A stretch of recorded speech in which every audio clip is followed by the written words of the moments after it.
सिपाहियों की शिक्षा दीक्षा पहले से कोई रहती नहीं।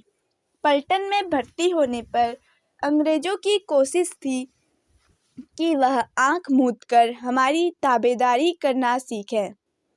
इससे आगे उन्हें किसी चीज के जानने की जरूरत नहीं। राजनीति से तो वह उन्हें बिल्कुल कोरा रखना चाहते थे। चंद्रसिंह ने यद्यपि जानने सुनने के हरेक अवसर से लाभ उठाया, पर विदेशी अंग्रेजों की ताबेदारी से बढ़कर देश की सेवा भी कोई चीज है, इसका उन्हें पता नहीं था। गढ़वाल कुमाऊं में बेगार के खिलाफ हुए आंदोलन की हल्की सी स्मृति उनके दिमाग पर रही। सन 1916 ईस्वी में पंडित गोविंद बल्लभ पंत, पंडित हरगोविंद पंत, पंडित बद्रीदत्त पांडे और दूसरे लोगों ने मिलकर कुमाऊं परिषद के नाम से एक राजनीतिक संस्था बनाई। परिषद ने बेगार प्रथा के उन्मूलन के लिए जबरदस्त आंदोलन शुरू किया। लोगों के हृदय में सदियों से इसके खिलाफ मवाद जमा होता आया था। जब रास्ता बतलाने वाले और वाणी देने वाले नेता खड़े हो गए तो सभी जगह लोगों में जागृति आ गई। परिषद ने सरकार को नोटिस दे दी कि साल के भीतर यदि कुली बेगार प्रथा तथा जंगलात महकमे से जो कष्ट लोगों को मिल रहे हैं नहीं हटाए गए तो हम कानून की अवज्ञा करेंगे।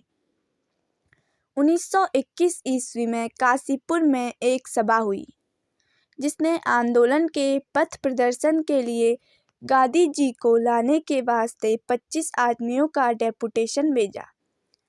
यह लोग गांधी जी के पास नागपुर कांग्रेस में गए।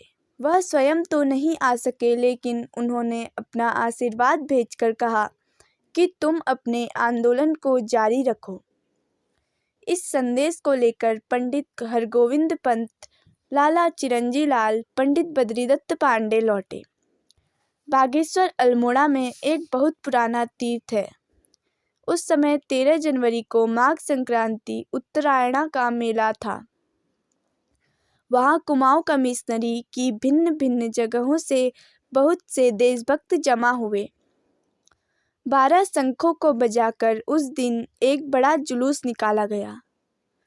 लाल ध्वज के ऊपर सफेद अक्षरों में लिखा हुआ था, कुली बेगार मत दो। वहीं गंगाजल लेकर 4000 कुमाऊनियों ने प्रतिज्ञा की कि हम कुली प्रथा के कलंक को नहीं बर्दाश्त करेंगे। इसका अफसरों को पता था। उनको दबाने डराने के लिए 21 अंग्रेज अफसर, 40 पुलिस वाले और बहुत से दूसरे राज कर्मचारी गोली गट्ठे से तैयार होकर गए थे। लेकिन गोलियों का चलाना उतना आसान नहीं था। जलियांवाला का गोलीकांड करके अंग्रेजों ने देख लिया था कि वह उसने देश में आग लगाने में कितना जबरदस्त काम किया। सरकारी अफसर तमाशा देखते रहे और लोग महात्मा गांधी की जय के नारे लगाते अपनी सभा करते रहे। बद्रीदत्त पांडे ने उस दिन बड़ा साहस दिखलाया। गोलियां चलाने की इतनी तैयारी थी, उस समय वह छाती तानकर जुलूस के आगे आगे चल रहे थे। तब से लोग उन्हें कुमाऊं केसरी कहने लगे। सहारनपुर में बूढ़े देशभक्तों पर चंद्रसिंह को तैनात किया गया था। उस समय उन्हें कुछ राजनीति की बातें सुनने को मिली थी। उसी समय बूढ़ों ने यह भी बतलाया कि अमेरिका और कहां से भारतीय अपने देश को अंग्रेजों के हाथ से मुक्त कराने के लिए आए थे। उन्होंने कुछ पलटनों को भी अपनी ओर खींचने में सफलता पाई थी, पर समय से पहले भेद खुल गया। बहुत लोग पकड़े गए। 100 के करीब देशभक्त हंसते हंसते फांसी के तख्ते पर झूल गए। वर्षा के दिन थे। छोटे छोटे पहाड़ी नाले भी भयंकर नदी का रूप धारण किए हुए थे। नवीना के पैर भारी थे। रास्ता बिल्कुल टूटा फूटा था। 20 मील चलकर वह संडलोकोट में पहुंचे।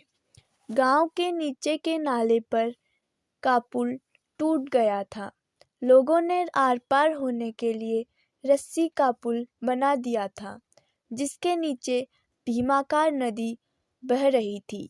काली काली मिट्टी से रंगा पानी बड़ा भयंकर मालूम होता था। दोनों पति पत्नी झूले के पास पहुंचे। देखा झूला ठीक से खड़ा भी नहीं है, वह एक तरफ टेढ़ा हो गया है। झूले पर पैर रखकर आगे बढ़ना बहुत खतरे की बात थी, लेकिन दूसरा चारा क्या था? क्या 20 मील पीछे लौटकर वह फिर छावनी जाते? उन्हें वाजीरिस्तान की लड़ाई में जाना था।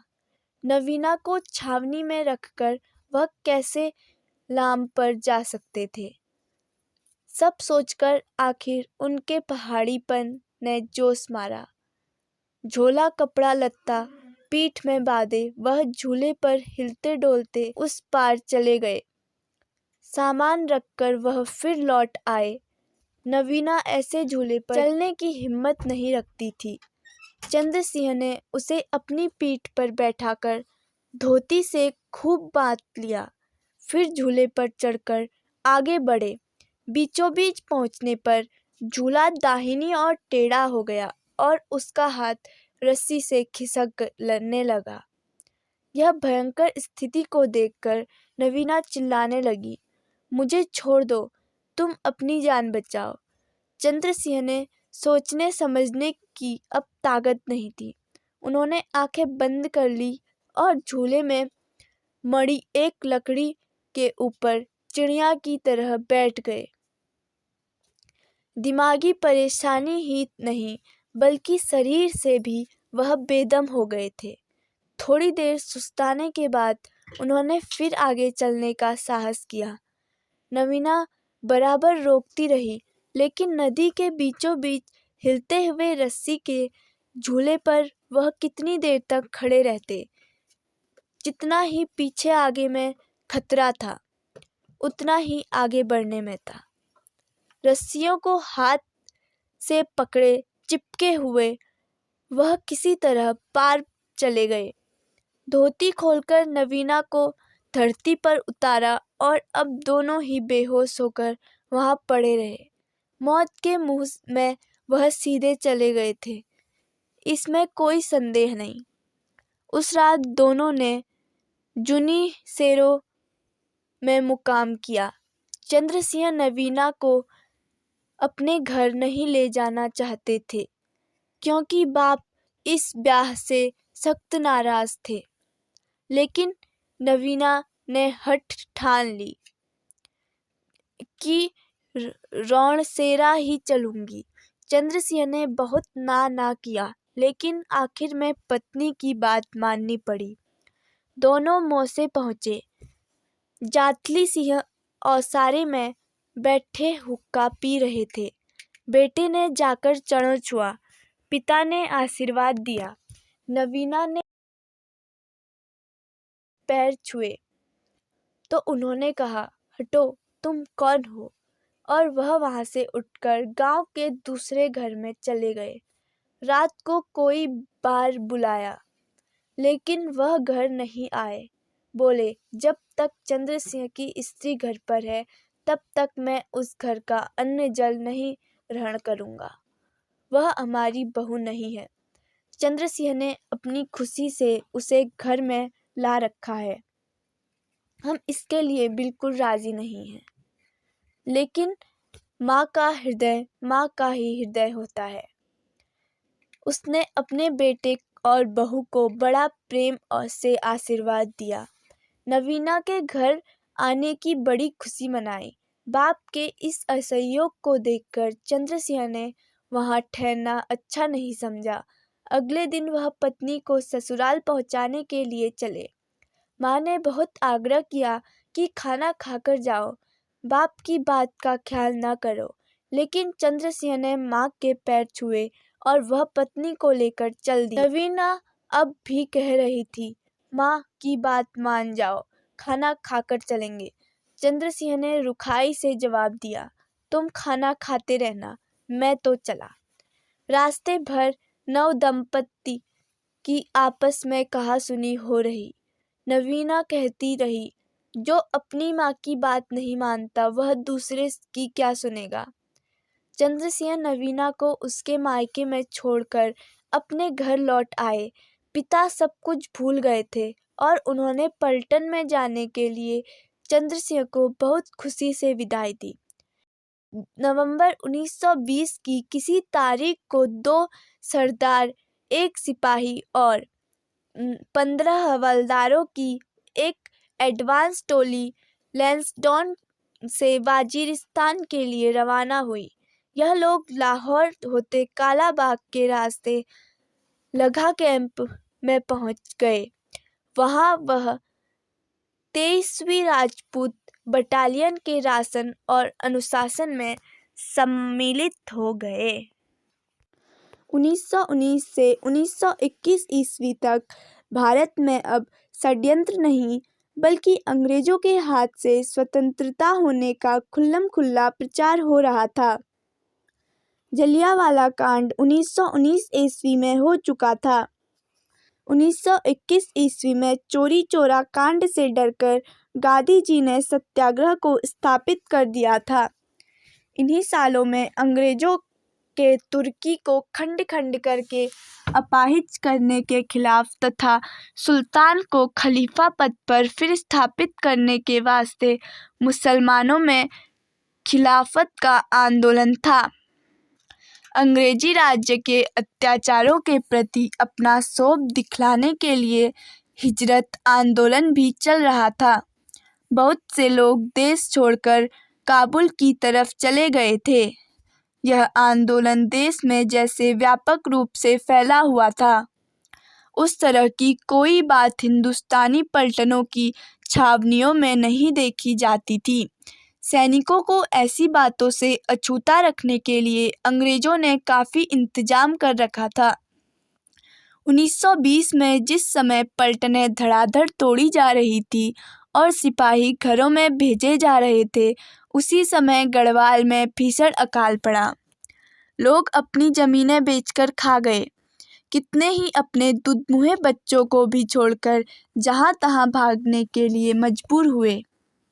इस समय अकाल पीड़ितों की सेवा के लिए आर्य समाज ने बड़ी सेवा की थी।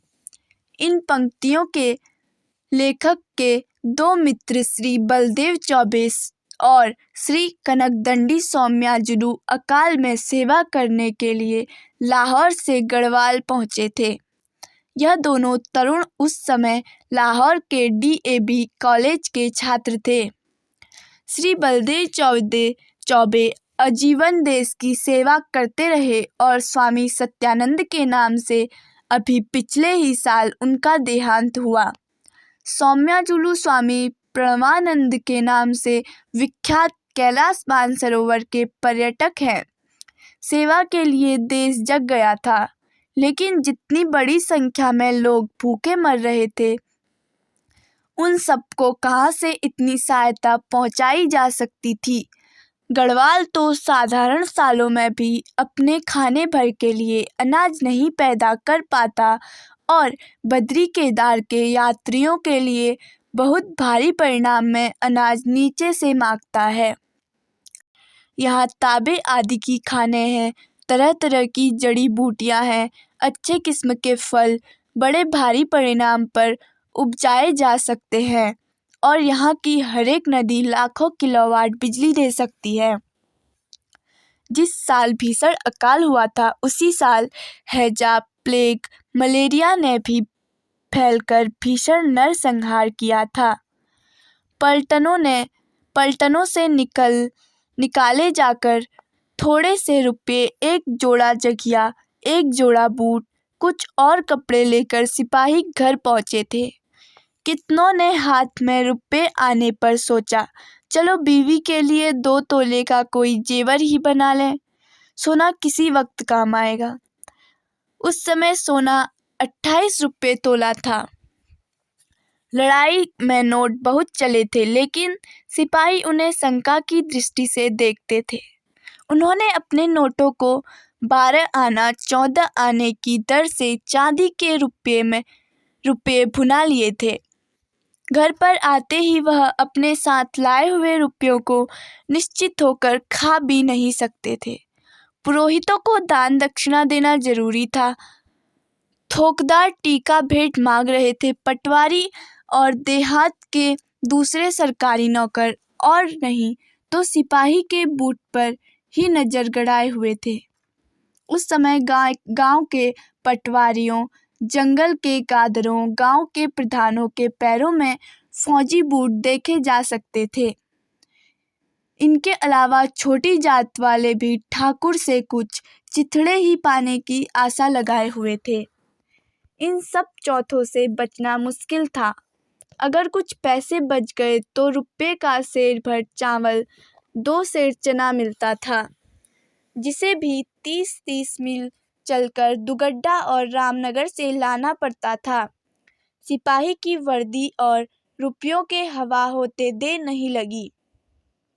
सोने के नत्थे को भी आधे दाम पर बेचकर खा जाना पड़ा। लोगों ने लड़ाई में मिले अपने तमगों को 1-1 रुपये में बेच दिया। जब कोई अवलंब नहीं रहा तो सिपाही अपने देखे हुए स्थानों को भाग गए।